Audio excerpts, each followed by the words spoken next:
Hello friends, आपका स्वागत है जस्ट IQ में। इस वीडियो में हम डिस्कस करेंगे रेफ्रिजरेशन का टॉपिक COP। COP एक बहुत ही इंपॉर्टेंट टर्म है, उससे रिलेटेड इस वीडियो में हम न्यूमेरिकल डिस्कस करेंगे क्योंकि ये हमारी 1000 न्यूमेरिकल की सीरीज चल रही है। मुझे उम्मीद है कि आप सभी को ये सीरीज पसंद आ रही है क्योंकि एक दिन वीडियो नहीं आया तो काफ़ी स्टूडेंट कमेंट करने लगे, तो इससे मुझे पता चल गया कि बहुत सारे स्टूडेंट को ये सीरीज़ पसंद आ रही है। और इस सीरीज़ को ज़्यादा से ज़्यादा लोगों को शेयर ज़रूर कीजिए, और वीडियो आपको पसंद आता है तो लाइक आपको करना है। तो चलिए शुरू करते हैं। आज का हमारा पहला क्वेश्चन है, if COP of vapour compression refrigeration system is for the heat rejection ratio of its condenser will be. बहुत ही इंपॉर्टेंट क्वेश्चन है, हम इसको बहुत ही सिंपल तरीके से और डिटेल में डिस्कस करेंगे। देखिए फ्रेंड्स, मैं एक चीज़ आपको बता देता हूँ। मैंने रिसेंटली जो है आपको SSC JEE 2022 का पेपर करवाया था, उसमें ये जो आपका वेपर कंप्रेशन सिस्टम है ना, उससे रिलेटेड बहुत सारे क्वेश्चन एक ही पेपर में 3 से 4 क्वेश्चन आए थे, इसलिए ये बहुत ही ज़्यादा इंपॉर्टेंट टॉपिक है। तो सबसे पहले हम जानते हैं कि हीट रिजेक्शन रेशियो होता क्या है। ये जो टर्म है ये बहुत ही ज़्यादा इम्पोर्टेंट है। देखिए, सबसे पहले हम रेफ्रिजरेशन का डायग्राम बनाते हैं।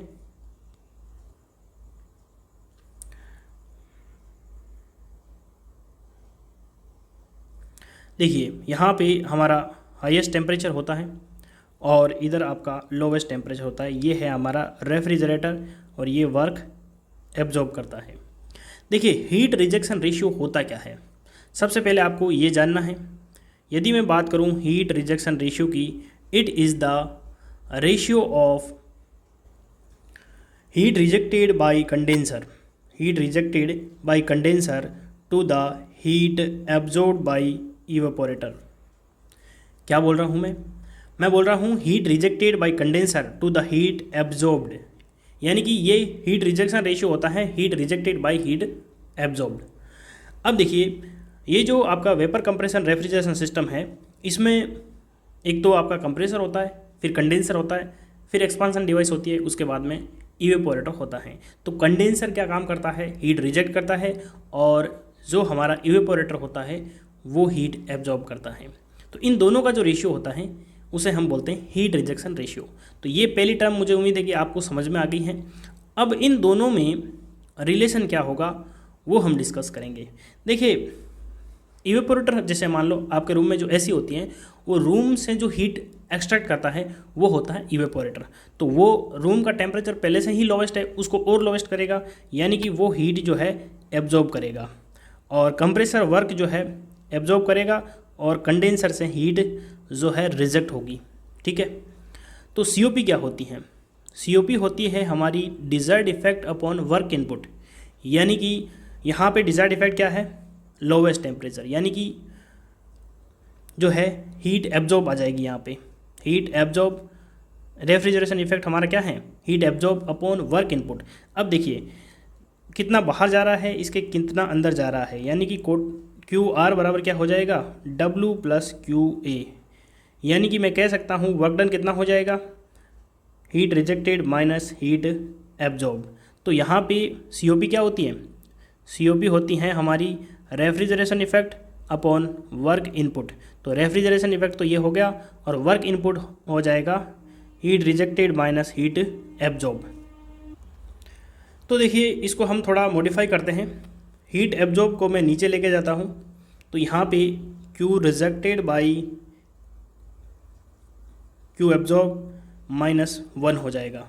अब देखिए, हीट रिजेक्शन रेशियो क्या है, heat rejection by heat absorb. तो यहाँ पे मैं लिख सकता हूँ COP बराबर 1 अपॉन हीट रिजेक्शन रेशियो -1। एक तो ये टर्म आ गई। हमको क्या निकालना है, हीट रिजेक्शन रेशियो निकालना है। तो इधर आप ले जाइए हीट रिजेक्शन रेशियो को ऊपर, तो हीट रिजेक्शन यहाँ पे देखिए, हीट रिजेक्शन रेशियो बराबर हो जाएगा, इसको ऊपर लेके जाओगे तो 1/COP हो जाएगा, और ये 1 जो है इधर आएगा तो 1 + 1/COP आ जाएगा।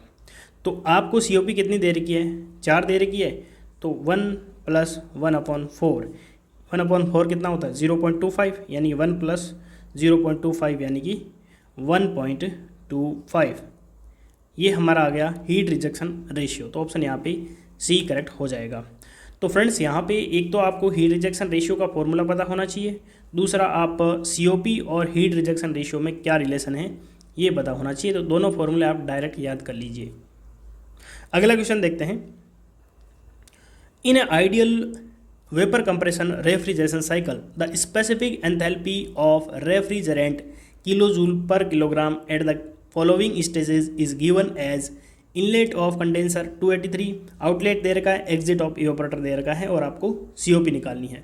बहुत ही अच्छा क्वेश्चन है। मैं चाहता हूँ कि इस क्वेश्चन को एक बार खुद से ट्राई ज़रूर करें और उसके बाद में नहीं आता है तो सॉल्यूशन ज़रूर देखिए।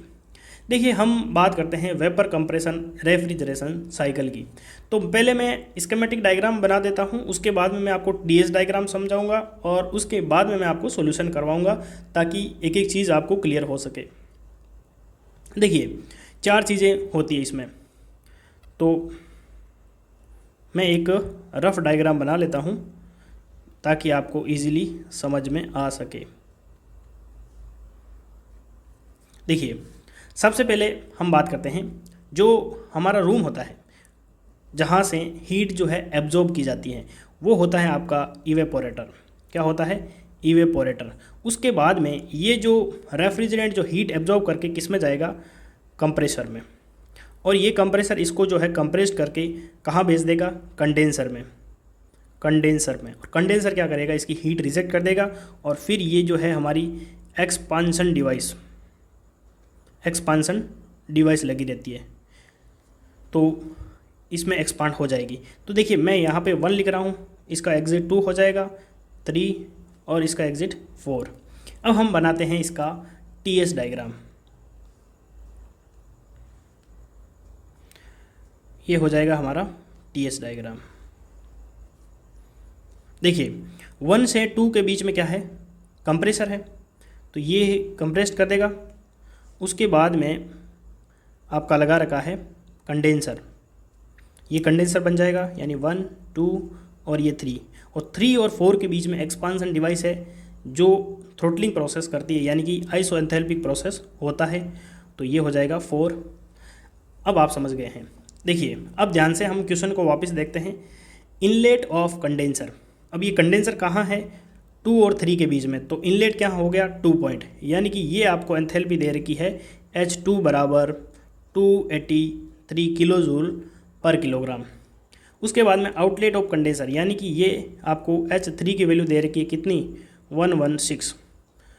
एग्जिट ऑफ इवेपोरेटर, देखिए इवेपोरेटर कहाँ लगा है? 4 और 1 के बीच में, यानी कि यहाँ पे। तो एग्जिट कहाँ आ जाएगा? यहाँ पे, यानी कि H1 की वैल्यू आपको दे रखी है 232 किलोजूल पर किलोग्राम। ठीक है। अब हमको क्या निकालनी है? सीओपी। तो सीओपी क्या हो जाएगी? सीओपी हो जाएगी desired effect upon work input, या फिर कह सकते हैं refrigeration effect upon work input. तो रेफ्रिजरेशन इफेक्ट किसके बीच में? एक तो इवेपोरेटर, क्योंकि ये हीट हमारा एब्जॉर्ब करेगा, तो H1 माइनस H4 हो जाएगा अपॉन वर्क इनपुट। वर्क हम किसको दे रहे हैं? वर्क दे रहे हैं हम कंप्रेसर को। तो कंप्रेसर 2 और 1 के बीच में है, यानी कि H2 माइनस H1 हो जाएगा। तो H1 की वैल्यू कितनी दे रखी है? 232 माइनस H4। अब यहाँ पे आप सोचेंगे कि H4 आपको नहीं दे रखी है, लेकिन यहाँ पे देखिए ये डॉट लाइन, ये है हमारा आइसोएंथैल्पिक प्रोसेस, यानी कि ये जो एक्सपांसन डिवाइस है ये आइसोएंथैल्पिक पे वर्क करती है, यानी एंथैल्पी कांस्टेंट रहेगी। तो कांस्टेंट का मतलब क्या है? H3 बराबर हो जाएगा H3 बराबर H4। तो H3 की जो वैल्यू है वही हमारी H4 की हो जाएगी। तो H4 की वैल्यू कितनी हो जाएगी? 116। और H2 की वैल्यू आपको 283 दे रखी है, माइनस H1 आ जाएगा 232। तो देखिए 116 का डबल होता है 232, तो यानी 116 बच गए। और 32 83 में से निकालिए, कितना बचेगा? ये बच जाएगा आपके 51। तो कितना आ जाएगा आंसर? 51 का डबल कितना होता है? 102। तो ये 2 पॉइंट समथिंग आएगा। तो 2 पॉइंट, यानी कि 2 ऑप्शन दे रखे हैं, तो 2 पॉइंट, फिर उसके बाद में कितना बचा? ये बच गया आपके पास 14, यानी कि ये 2 टाइम्स ही जाएगा वापस। तो 2.2 समथिंग, यानी ऑप्शन ए करेक्ट हो जाएगा 2.2। 27 आपके पास COP आ जाएगी। देखिए कैलकुलेशन के बाद में आपको ऑप्शन देखना ज़रूरी है, क्योंकि यदि यहाँ पे 2, 3, 4, 5 के रूप में ऑप्शन दे रखे होते तो आप डायरेक्ट 2 पॉइंट आते ही आपको एग्जैक्ट वैल्यू निकालने की ज़रूरत नहीं होती, क्योंकि एग्ज़ाम में हमको टाइम बचाना होता है। तो देखिए यहाँ पे हमने वेपर कंप्रेशन रेफ्रिजरेशन सिस्टम का स्कीमेटिक डायग्राम, TS डायग्राम देख लिया, और न्यूमेरिकल कैसे करना है मैंने इसकी एक भी पॉइंट को छोड़ा नहीं है, बहुत ही डिटेल में समझाया है। अगला क्वेश्चन देखते हैं। An ideal refrigerator is operating between a condenser temperature of 37 degree Celsius and an evaporator temperature of -3 degree Celsius. If the machine is functioning as a heat pump its COP will be. तो यहाँ पे आपको पूछा गया है heat pump की COP। देखिए एक होता है आपका रेफ्रिजरेटर, दूसरा हीट पंप होता है। तो यदि मैं बात करूँ COP ऑफ हीट पंप, इसकी COP होती है T highest upon T highest minus T lowest. यदि आपको ये पूछे COP ऑफ रेफ्रिजरेटर तो हो जाएगी T lowest upon T highest minus T lowest. एक तो ये दोनों फॉर्मूले आपको याद होने चाहिए, और इन दोनों में रिलेशन क्या होता है, COP ऑफ हीट पंप बराबर होता है 1 plus COP of refrigerator is equal to 1 upon efficiency of Carnot engine. ये तीनों फॉर्मूले आप याद कर लीजिए। तो यहाँ पे बात हो रही है COP ऑफ हीट पंप। तो T हाईएस्ट कितना है, हाईएस्ट है आपका 37 डिग्री सेल्सियस, तो 37 प्लस 273 हो जाएगा, अपॉन हो जाएगा T highest minus T lowest. देखिए डिफरेंस जो है चाहे डिग्री सेल्सियस का लो चाहे केल्विन का लो सेम ही आएगा। 37 माइनस ऑफ 3 कितना हो जाएगा, 40 हो जाएगा। तो ये कितना हो जाएगा, 37 और 273 310 बट्टे 40। तो ये हो जाएगा आपके पास कितना हो जाएगा, 7 चौक 28, 7 पॉइंट समथिंग आएगा, यानी कि 7.75, जो कि ऑप्शन डी में दिया गया है। तो मुझे उम्मीद है कि आपको ये क्वेश्चन समझ में आया होगा। बस यहाँ पे आपको 3 फॉर्मूले याद रखने हैं। COP of a reverse Carnot cycle is 5, then ratio between higher temperature to lower temperature will be. देखिए मैंने 5 क्वेश्चन लिए हैं, पाँचों COP के हैं, लेकिन पाँचों अलग टाइप के हैं। तो यहाँ पे हम बात करेंगे higher temperature to lower temperature. तो यहाँ पे आपको दे क्या रहा है, COP of reverse Carnot cycle. तो रिवर्स कार्नोट साइकिल का मतलब क्या है, रेफ्रिजरेटर हो रहा है। तो रेफ्रिजरेटर की COP क्या हो जाएगी, अभी मैंने आपको बताया था T lowest upon T highest minus T lowest. और हमको निकालना क्या है, higher temperature to the lower temperature. तो मैं इसको डिवाइड कर देता हूँ T लोवेस्ट से, तो ये नीचे चला जाएगा, तो T highest upon T lowest minus 1। और COP आपको कितनी दे रखी है, 5 दे रखी है। तो इसको नीचे लेके जाइए, तो 1/5 बराबर हो जाएगा T highest upon T lowest minus 1। तो ये इधर जाएगा तो +1 हो जाएगा। तो यहाँ पे आपके पास आ जाएगा T highest upon T lowest बराबर, ये कितना हो जाएगा 1/5, 0.20 तो 1.20, यानी कि ऑप्शन ए करेक्ट हो जाएगा। अब है हमारा लास्ट क्वेश्चन। लास्ट क्वेश्चन पढ़ने से पहले एक इम्पॉर्टेंट जानकारी, यदि फ्रेंड्स आप चैनल को सपोर्ट करना चाहते हैं तो ये है हमारी UPI ID, यहाँ से आप चैनल को सपोर्ट कर सकते हैं। यदि आपको हेल्प हो रही है और चैनल को कंटिन्यू रखना चाहते हैं तो चैनल को सपोर्ट ज़रूर कीजिए। A heat pump working on reverse Carnot cycle as COP of 5.